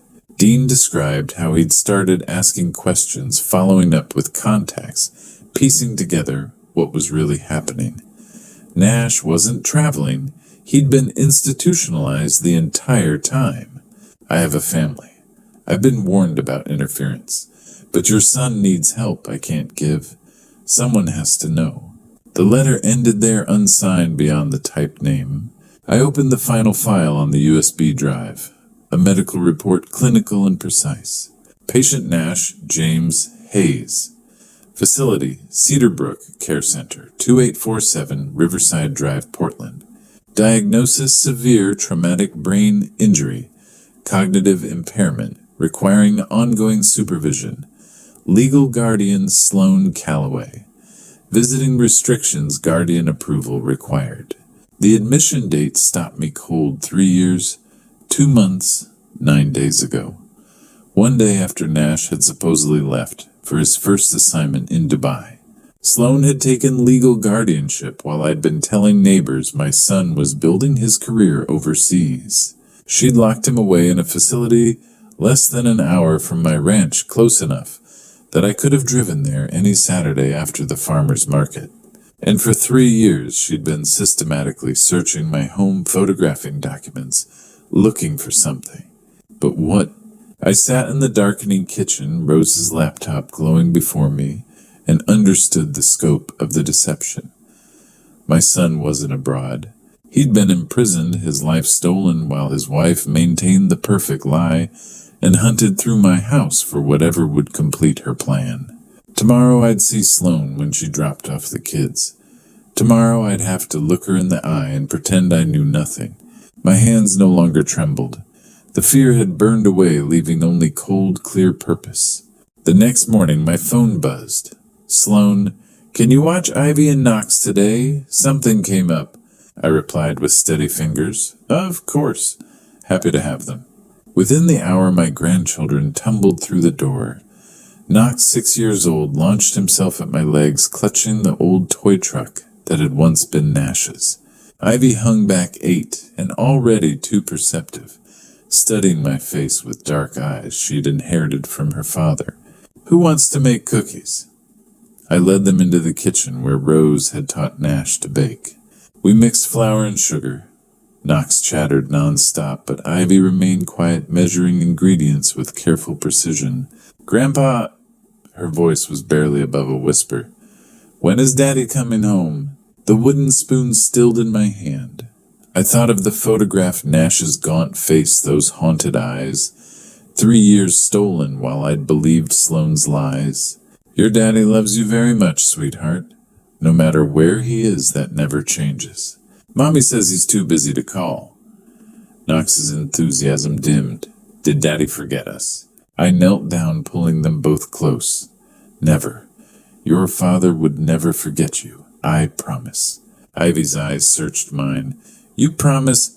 I promise I'll find out what's happening with your daddy. After lunch, they played in the yard while I watched from the porch. Knox ran through the tall grass with his truck. Ivy sat under Rose's apple tree, drawing in her notebook. When she showed me later, it was our family stick figures holding hands. But the one labeled Daddy stood apart, separated by a dark line across the page. Sloan arrived at 6, perfectly composed in designer jeans and cashmere. Thank you so much, Henry. I don't know what I'd do without you. Anytime, they're good kids. She lingered at the door, and I recognized the shift, the subtle preparation for what she'd really come to say. By the way, I've been helping Nash sort out some investment questions remotely. I thought Rose might have kept copies of certain financial documents, old property records, maybe trust papers. You and Rose were always so organized. There it was. The real reason she'd needed me to watch the kids. I kept my face neutral. I'm not sure what I have. I can look if you'd like. Relief flickered across her face. That would be wonderful. No rush. Maybe I could come by next week and we could go through things together. Sure thing. After she left with the kids, I stood alone in my kitchen, understanding, crystallizing. Sloan had searched my home for 3 years, photographed every document she could find, but still hadn't located what she needed. Now she was asking directly, and I'd just agreed to help her find it. But there was one place she didn't know about. One place I'd nearly forgotten myself. Rose had always been meticulous about important papers. After she passed, I'd found a small key in her desk drawer with a tag, reading Riverside Community Bank Box 247. At the time, I'd set it aside, too grief-stricken to deal with paperwork. Tomorrow I'd go to that bank and see what my wife had hidden away, what she'd kept secret, even from me. Whatever Sloane was searching for, Rose had made sure it stayed out of her reach. Monday morning arrived too fast. I stood before Riverside Community Bank at 9 sharp, clutching the small key I'd found in Rose's desk drawer. A key I'd forgotten about until Sloane's questions reminded me it existed. The young clerk smiled pleasantly as I approached. "Good morning, Mr. Hayes. How can I help you? I need to access my late wife's safety deposit box." I slid the key across the counter along with my identification. She checked her computer, nodded, and led me through the heavy vault door into a private viewing room. The metal box slid out smoothly, heavier than I'd expected. She left me alone with whatever Rose had hidden away. Inside, I found a legal document labeled Hayes Family Trust, confidential, a sealed envelope marked, "For Henry, if you're reading this, I'm gone," and copies of property deeds and financial records. My hands trembled as I opened the envelope first. Rose's familiar handwriting filled the pages dated 6 months before she passed. "My dearest Henry, if you're reading this, I'm gone, and I pray you never needed to find it. But I've learned to trust my instincts, and my instincts about Sloane have troubled me for years. I've noticed things small at first, lies about where she's been, money that doesn't match her salary, the way she watches Nash when she thinks no one is looking. Not with love, but with calculation. I've created this trust without telling anyone except Chase Holt. It protects Nash and the children. If anything happens to Nash, if Sloane tries to control his assets or ours, this document prevents it. The ranch, the land, everything stays in trust for Nash, and the kids managed by you. She gets nothing. Fight for our son Henry. Don't trust obvious answers. You're stronger than you know. All my love, Rose." I sat in that small bank room, Rose's letter in my hands, and felt something break open inside my chest. My wife had known. Somehow she'd sensed the danger before any of us, and she'd tried to protect us from beyond the grave. 20 minutes later, I burst into Chase Holt's office downtown. The old lawyer looked up from his desk, concern etching his features when he saw my face. "Henry, what's wrong?" I laid out everything. The package from Dean Shaw, the videos, the medical report, Nash imprisoned, at Cedarbrook Sloane's guardianship, her systematic search of my home. Chase listened without interrupting, his expression darkening with each revelation. "Rose came to me 3 years ago," he said, finally pulling a file from his cabinet. "Right after her diagnosis. She was worried about something, but wouldn't say exactly what. This trust is ironclad, Henry. It supersedes everything. Sloane has no access to your assets or Nash's inheritance. Can she contest it? She can try. But Rose was of sound mind when she created it, and the medical records from that period prove it." He paused, choosing his words carefully. "However, if what you're telling me is true, if Sloane obtained guardianship through fraud, she's committed multiple felonies. We need evidence stronger than videos and suspicion. We need proof from inside that facility." He opened his desk drawer and pulled out a business card. "Ford Steele, former FBI. If anyone can get the proof we need, it's him." I took the card, studying the simple text. "I'll call him." "Henry?" Chase's voice was grave. "These people are dangerous. A journalist started asking questions about facilities like Cedarbrook 6 months ago. She published one article about guardianship exploitation. The article disappeared from the website within 48 hours. 2 weeks later, she died in a hit and run. The case was never solved."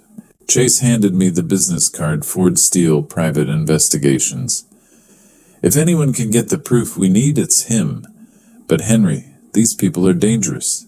Be very, very careful." That evening, Ford Steele appeared at my ranch after dark, moving like a man accustomed to danger. He'd swept my property for surveillance devices before knocking a precaution that made Chase's warnings feel suddenly terrifyingly real. No bugs I could find, he said by way of greeting, but assume you're being watched anyway. Inside, I laid out everything while Ford examined the videos, the medical report, Dean Shaw's letter. His face remained impassive until I mentioned Nash at Cedarbrook. This is bigger than family fraud. Ford's voice was flat professional. I knew Quinn Drake, the journalist who investigated these facilities. She was careful, thorough. Published one article about guardianship exploitation before it vanished from the newspaper's website within 48 hours. 2 weeks later, hit and run on Interstate 5. Driver never found. He met my eyes. If they killed a reporter for asking questions, they won't hesitate with a rancher doing the same. The words settled like ice in my gut. Ford outlined what he called operational security. Cash only for anything related to the investigation. No phone discussions about the case. Innocent explanations for any unusual activity. Trust no one. I'll start with Cedarbrook pose as a family member looking to place a relative. Get inside, assess the situation.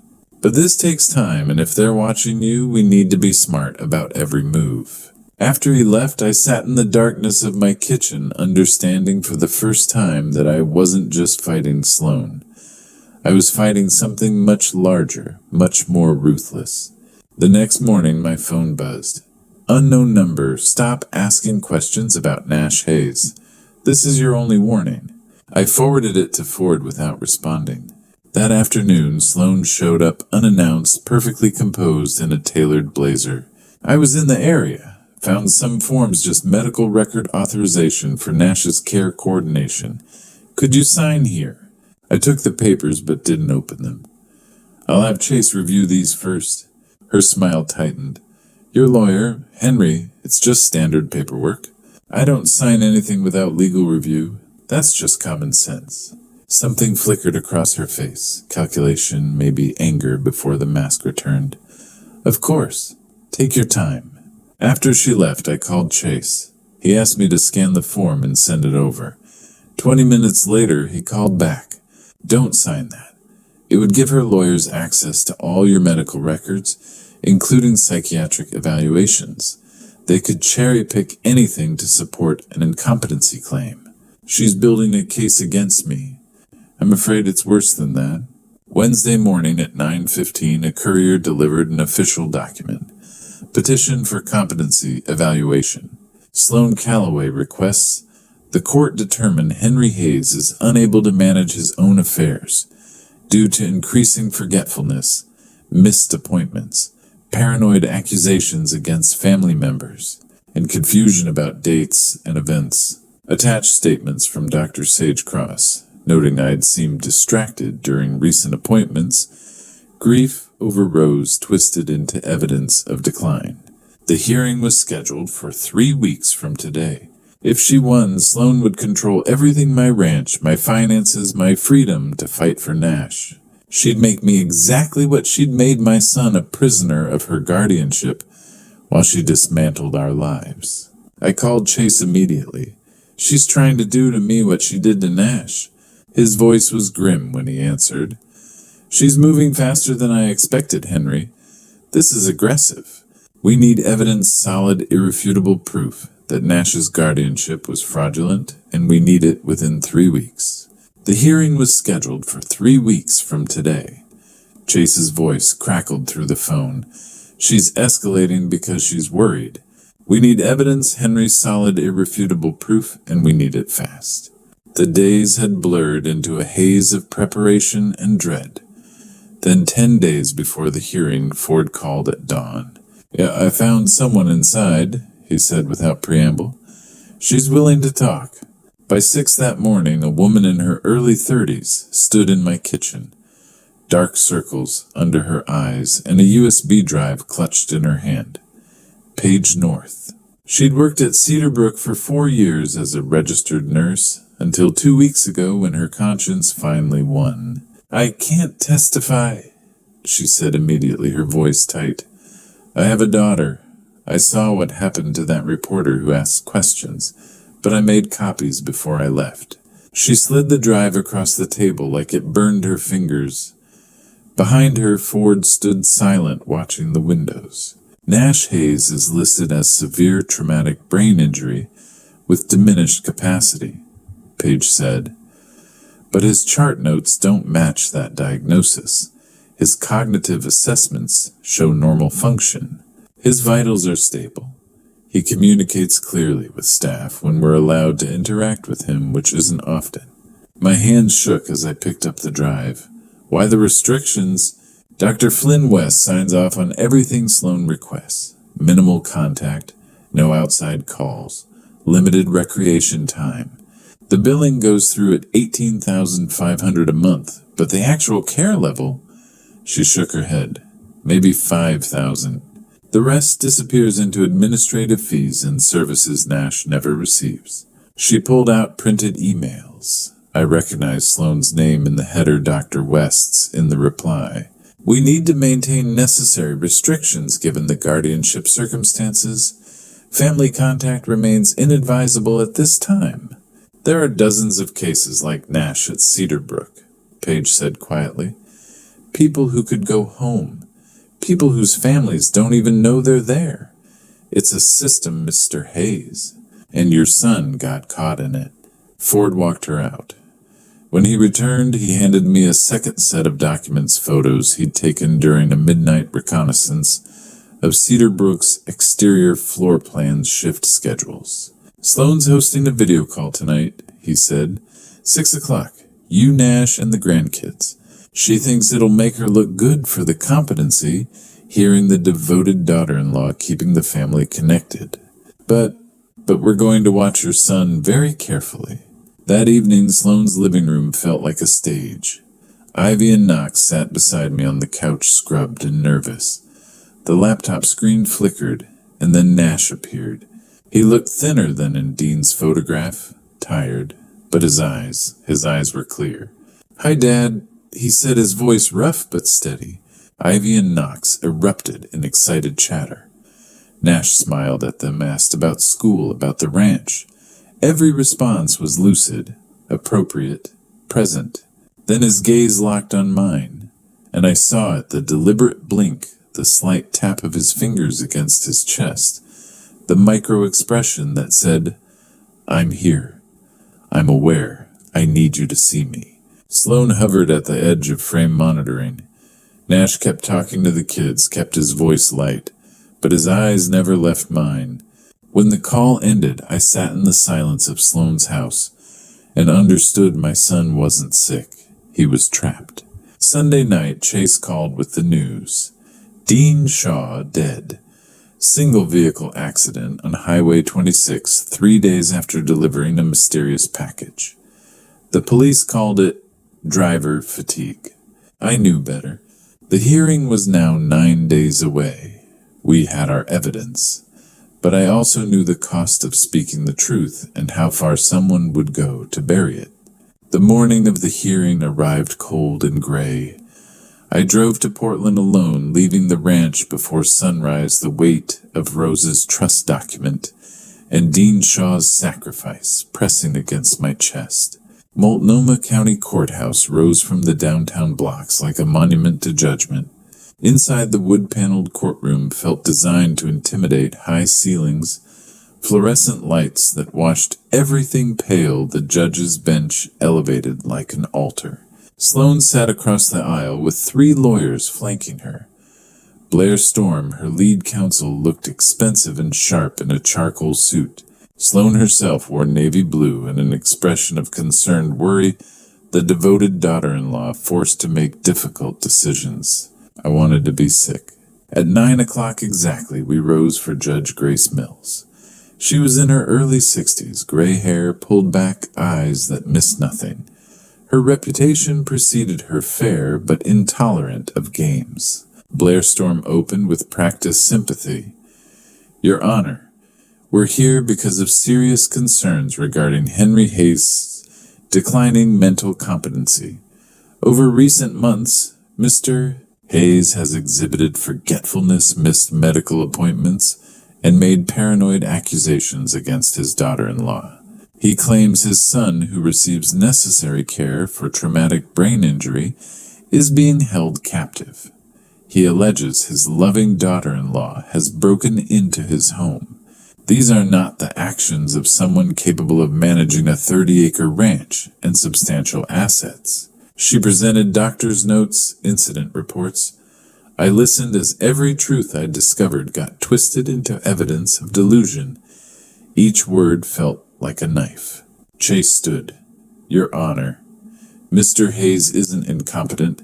He's uncovered a criminal conspiracy, and Ms. Calloway is attempting to silence him the same way she silenced his son. Objection. Blair's voice cracked like a whip. Judge Mills raised one hand. I'll allow it. Continue, Mr. Holt. Chase set up his laptop with deliberate calm. Your Honor, these are security recordings from Mr. Hayes's residence. The first video filled the screen. Date stamp last November. Sloane appeared using her own key entering while I was away at a cattle auction. She moved with purpose straight to the file cabinet in Rose's old office, photographing documents, searching with methodical efficiency. The courtroom stirred. A second video. Different date, same pattern. A third. Fourth. 6 videos. Total spanning 14 months. Every time I left the property, Sloane had entered. Documenting, searching. Sloane's face drained of color. Blair scrambled. Your Honor, Ms. Calloway has a key. She was simply concerned about her father-in-law's welfare. Welfare checks don't include photographing financial documents and rifling through private papers. Chase cut in. This was a calculated intrusion to locate something specific. He turned to the judge. Your Honor, the truth is, Nash Hayes isn't incapacitated. His guardianship was obtained through fraud. We have medical evidence from facility staff that he's fully lucid and has been trying to contact his family for months. We request Nash Hayes be brought before this court for independent psychiatric evaluation. Blair exploded. Objection. This is inappropriate outside the scope. Nash Hayes is severely impaired. Transporting him would cause psychological trauma. Judge Mills' gavel came down once. Ms. Storm, if Mr. Hayes is as impaired as you claim, an evaluation will confirm it. If he's not, we have serious questions about this guardianship. She looked at the bailiff. I'm ordering Nash Hayes brought to this courthouse immediately for evaluation by a court-appointed psychiatrist. We'll reconvene at 2 p.m. The gavel struck steel against wood.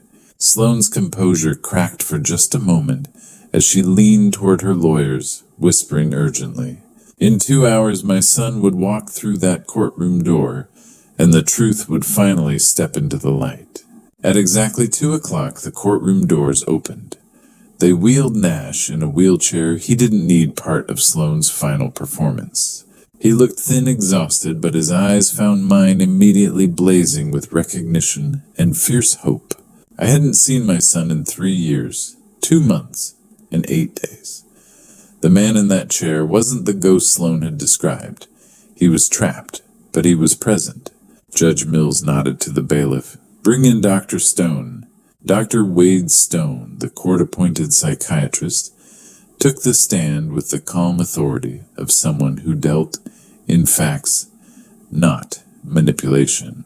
Your Honor, I've completed my evaluation of Nash Hayes. My findings. Mr. Hayes is fully lucid. He understands his circumstances, communicates clearly, and shows no signs of the impairment described in facility records. He does not require a guardian and should be allowed to speak for himself. In my professional opinion, his continued institutionalization has no medical basis. The courtroom erupted. Judge Mills' gavel cracked down. Blair Storm tried to object, but the judge cut her off.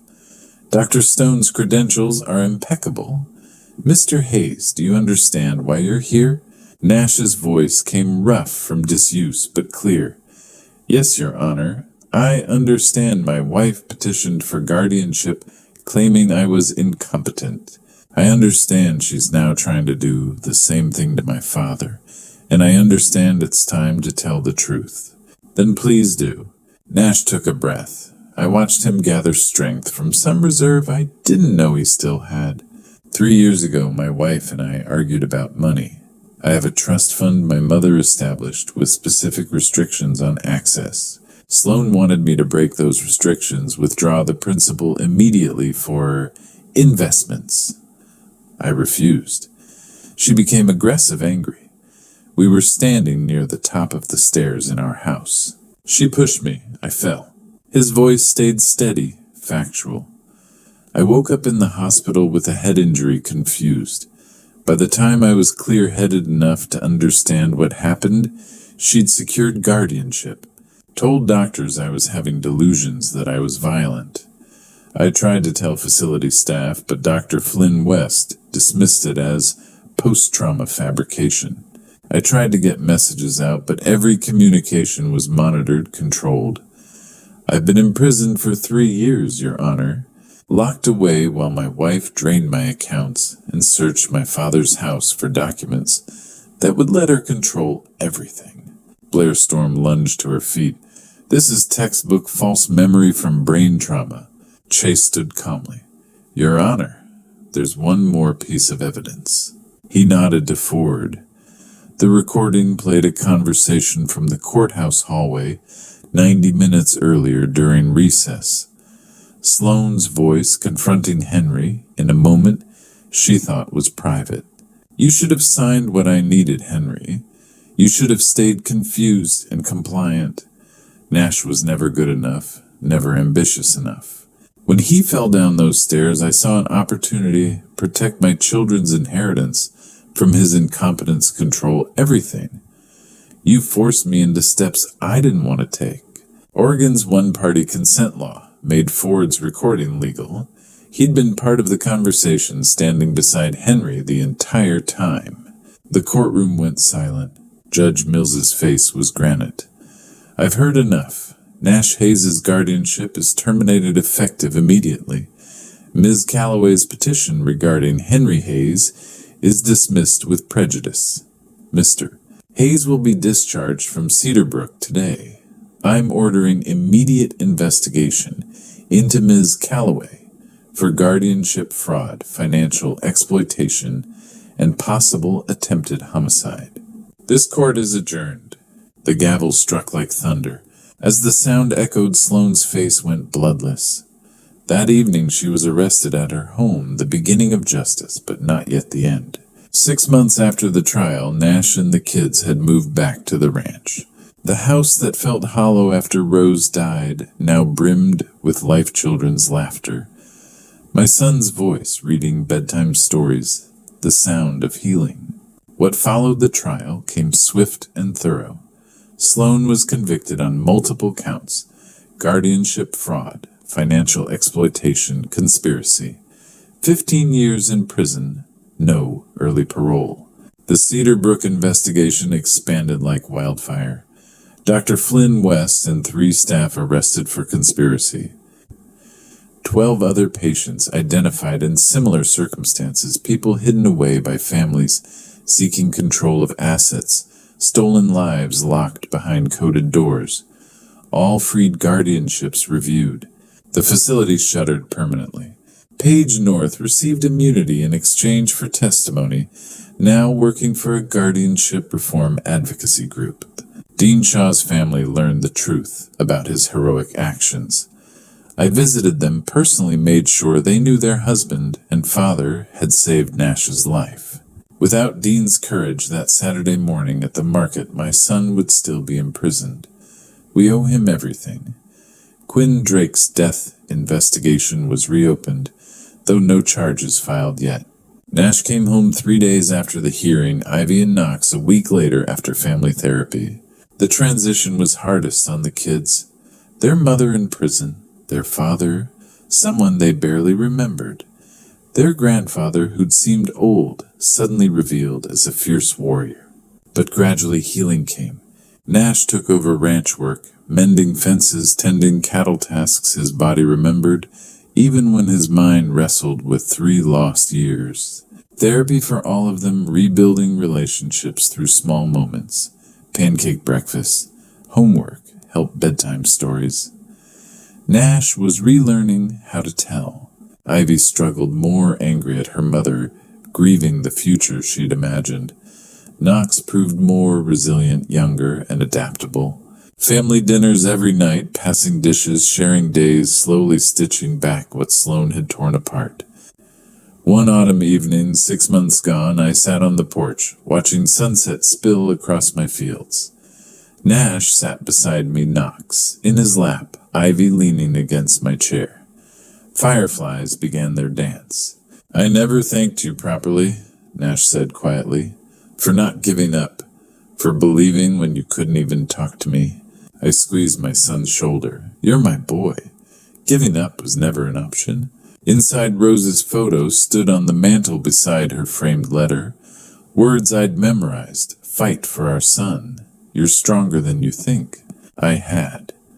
Not through violence or wealth or power, but by refusing to accept comfortable lies, by trusting instinct, by taking one step at a time when everything seemed impossible. Truth had won. Justice had come. Not loud, not celebrated in newspapers, but here in my son's laughter, my grandchildren's healing, the ranch reclaimed from those who'd tried to steal it. "Grandpa, tell us a story," Ivy asked. I smiled. "Once upon a time, there was a man who thought he understood everything about his family." I told them a carefully edited version about the heroic father held prisoner, the brave grandfather who fought for truth and justice that prevailed. Someday they'd know all the details. Tonight they needed hope. The stars emerged, fireflies glowed, family together. This was victory. This was everything. Looking back on this true story, I see a man who almost lost everything because I chose comfort over truth. Don't be like me. Don't ignore the warning signs when someone you trust starts controlling the narrative. Don't wait 3 years to ask the hard questions. God gave us instincts for a reason, that unease. I felt watching Sloane smile never reach her eyes, the wrongness of Nash's sudden travels. I ignored those gifts God planted in my spirit because confronting them seemed too hard. That nearly cost me my son. Here's what these grandpa stories have taught me. Evil thrives when good people choose convenience over courage. When that package arrived at the farmer's market, God was offering me a chance to fight. I could have dismissed it, called it a mistake, gone back to my comfortable lie. Instead, I chose the harder path and found my family on the other side. This true story isn't unique. Right now, somewhere in America, another family is being torn apart by guardianship, fraud, financial exploitation, someone using the legal system as a weapon. These grandpa stories need to be told, heard, and shared because they carry lessons that might save someone's life. Your courage to speak up could be the difference. God put you in your family for a purpose. Don't let fear silence you when something feels wrong. That's the heart of all grandpa stories worth telling. We fight for those we love. If this true story moved you, please leave a comment below sharing your thoughts. Subscribe to the channel and hit the bell icon so you never miss another powerful narrative. Share this video with someone who needs to hear it today. Your voice matters. Your story matters. Together, we fight for truth. Dear friends, thank you for spending this time with us and for walking through this story together. This is a completely fictional story created for entertainment and to reflect on traditional family values. It gently reminds us that family is always one of the most precious and important things in our lives. Along with love, let us also guide our children and our families to grow with gratitude, respect, and understanding. Thank you for being here, and we wish you peace and warmth until we meet again in the next story.